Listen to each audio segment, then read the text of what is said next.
I thought this topic this week would be so easy, for nature is all around us, even in the city it is found. It is so simple as to walk out your front door and breathe in fresh air, deep into your lungs, to feel the sun warming your skin, experiencing the cleansing effect of the coolness of water, to the grounding of our chaotic energy by placing our bare feet into the earth. I had never pondered before how to convey in words all that nature means to me, or what I have learned from her. How many times have I felt her gentle touch, healing me in my darker times, and recharging me to face more of the business side of life. So I started by looking for a definition to focus my thoughts on the deeper aspects that eluded my words. Dictionaryreference.com came up and yes, spoke to me. To have a conversation together usually profound intensity and intimacy as the interchange of thoughts and emotion flows between one another. This is what communing with nature means to me. From the time I was little, my father took each of us on an intimate interaction with nature. I ran wild for weeks on end in the raw Texas landscapes. My father was my first teacher into the powers of observation of the natural world all around me. He instilled my first example of divine respect for the cycles of life and nature, helping me to see the ebb and flow of life's energy. I saw both the innocence and the brutal in nature's life dance in the harsh Texas sun. As I grew up, I learned how to recognize the signs of sudden weather changes long before it occurred, watching the purple blossoms open up on the sage, to the ants and snakes seeking higher ground, to let me know the thunder would soon roll across the land, followed by torrential rains. In my younger days, the powerful destructive forces of nature scared me, but my father was near, and it calmed me knowing he would flow with whatever happened, being skilled at our protection and survival. As I got older and I had children, I didn't get to go camping, hunting, or on fishing trips anymore, but we still were close to nature in the city. Our backyard became a semi-zoo with ducks, rabbits, dogs, cats, and so on.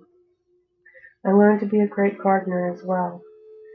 This became a better understanding that everything expresses the same emotions as we do, opening up to a level of new compassion and connection between animals, plants, and humans.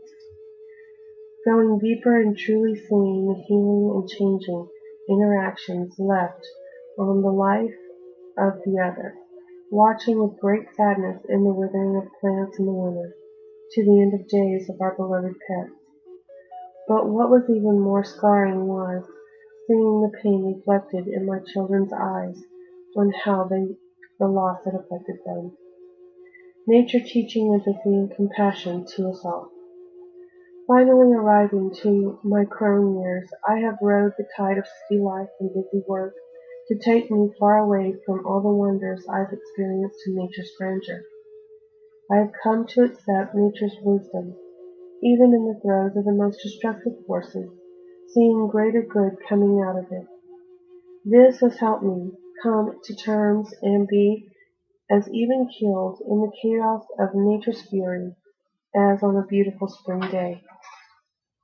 Accepting the cycles of life, understanding the rhythms, seeing the underlying patterns repeating over and over again. Today I look back on my life and my relationships to my great teacher, and not only do I see nature in all her glory, but the important people in my life that acted as a gentle guide into the different aspects of her, to gain a more complete sense of knowing her for who she is, beautiful Mother Earth. As above as below expanded my awareness, that for every understanding obtained led to a deeper understanding in myself and to the vast universe in which we both spin. She is the epitome of duality, all we need to know to grow. And to understand can be found in.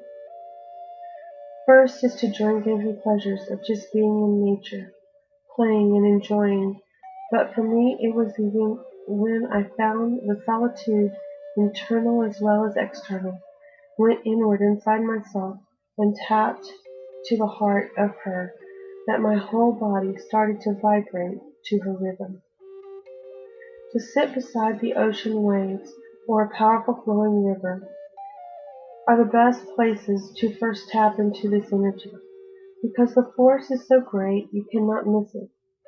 Soon, though, if you work at it and you feel every movement and every vibration she makes, this is a true awakening. Know this, that all philosophy, science, math, literature, art, and spiritual teachings all come from her. The first great thinkers were communing with her to come to the mastery of their field.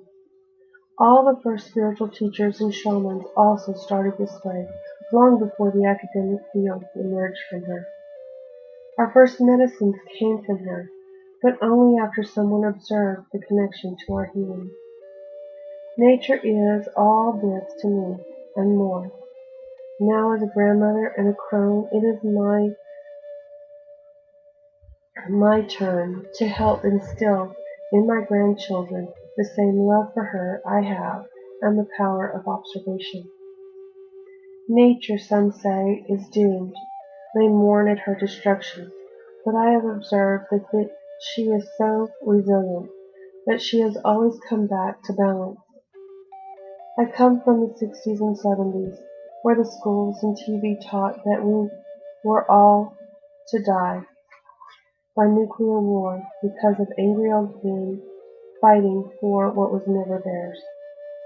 Of course, that mattered not, because for industry had destroyed our air, water, earth, and animals in their incessant greed. I saw the nuclear power accident from 3 Mile Island to Chernobyl to now Fukushima, the toxic dump sites of places like Love Canal, the instances of cancer clusters from man-made canals and poisons sprayed on our food, to Monsanto engineering seed to corner the market on our very food. For a long time these issues made me feel small, helpless, and kept me incapacitated, till the wheel turned on each one, and I saw nature fight back. The rivers have been clearing up, the bald eagles have returned, Mount St. Helena is beautiful once again. Nature has taken back 3 Mile Island and Chernobyl. Although still toxic, nature has adapted and found a way. No man's land between North and South Korea, once a killing field, is now a beautiful wildlife preserve. My mother nature is wisdom and beauty. If we learn to live within her rhythm, everything will go right again. She has taught me this, and it has given me peace of mind in the chaos.